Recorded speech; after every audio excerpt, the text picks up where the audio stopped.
This video is indirect statements part 2.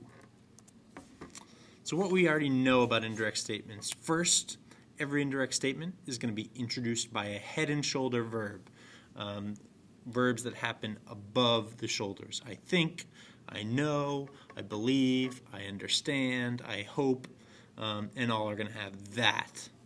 I hope that my teacher makes a video.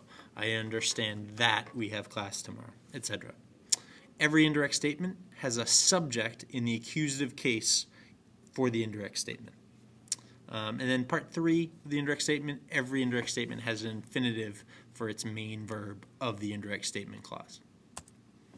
Okay, so the new information we're going to cover is what happens if the indirect statement happens before or after the main verb. And the answer to that, which I provide right here, is we're going to use different tenses of the infinitive to show that. Here are the 5 tenses of the infinitive. So you might want to pause the video and write these down. So very briefly, the present infinitives. You form the present infinitive, the active one, by just taking the second principal part. So you see amare, first conjugation verb, videre, second, ducere, third, audire, fourth. These are the active present infinitives. On the other hand, these are the passive infinitives. You notice amare goes to amari, you just change the e to an I. Videre goes to videre, e to an I. Audire, audire, e to an I. And then ducere, you replace the whole ere with I. So that the third conjugation one's the one that's a little tricky. Okay, now let's talk about past infinitives. So you'll remember to form the perfect or the past active infinitive. All you're going to do is take the third principal part and then add sse to the end of it. So you're going to have ama wisse, we disse, and notice I'm just using these third principal parts to form these, duxisse, and then audi wisse. Again, all these third principal parts plus sse. On the other hand, the passive infinitive, and this is one that you haven't learned before, you haven't seen, you're just going to take the fourth principal part and you're just going to add esse to it, to be, as a separate word. So if I want to say to have been loved, I would say amatos esse. Visos esse would be to have been seen, ductos esse, to have been led, and auditos esse, to have been. Like any fourth principal part, the verb is going to agree with whatever the subject is. So for a lot of the indirect statement, you're going to, because you have an accusative subject, you're also going to have this fourth principal part in the accusative case as well. So the last infinitive is another new one, and that's the future infinitive. And this one, the formation is very similar to the future participle. So all you're going to do is you're going to take the fourth principal part. So amatus, you're going to drop the us, amat. You're going to add urus, ura, urum, amaturus, amatura, turum, and then you're going to add esse as a separate word. So notice you have amaturos esse, visuros esse, ductoros esse, and auditoros esse. And again, because these have adjective endings, urus, it means it's going to describe, it's going to agree with whatever the subject is.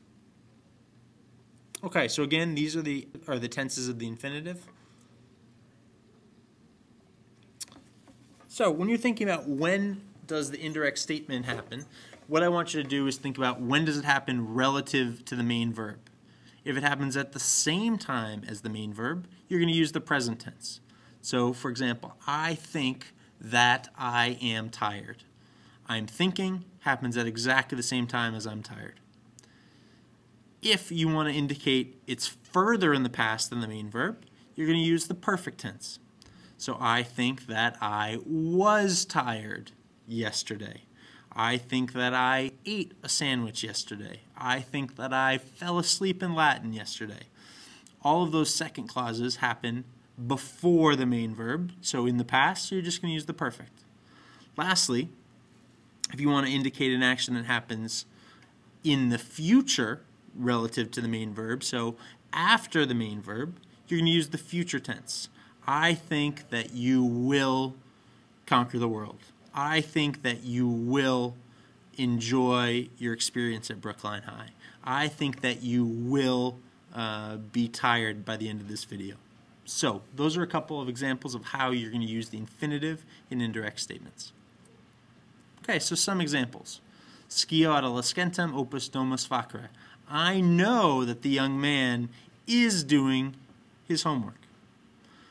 The second one, I know that the homework is being done by the young man. So notice both of these are happening exactly the same time as I know. In the past, however, I know that the young man did his homework, or I know that the homework has been done, was done by the young man. Both of these actions happen in the past relative to me knowing it. Last one, I think that the young man will do his homework. So this last sentence, the doing of homework hasn't happened yet, even though I am knowing right now.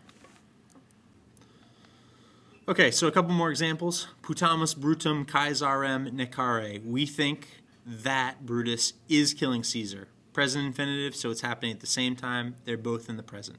We think that Caesar is killed by Brutus.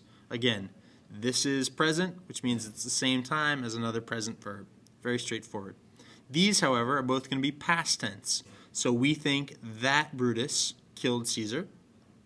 And then in the passive, we think that Caesar was killed by Brutus. Now notice, big hint here, necatum, It's that fourth principal part, and it's in the accusative because it describes your subject, which is Caesarem. So anytime you have an adjective form, you're going to make sure it agrees with the subject. Always in the accusative. Here, this last one, we think that Brutus will, or is about to, kill Caesar.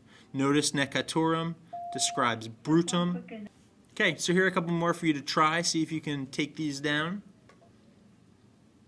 Okay, that's the end of the indirect statement for now. If you have any more questions, feel free to email me. Good luck on your word champ.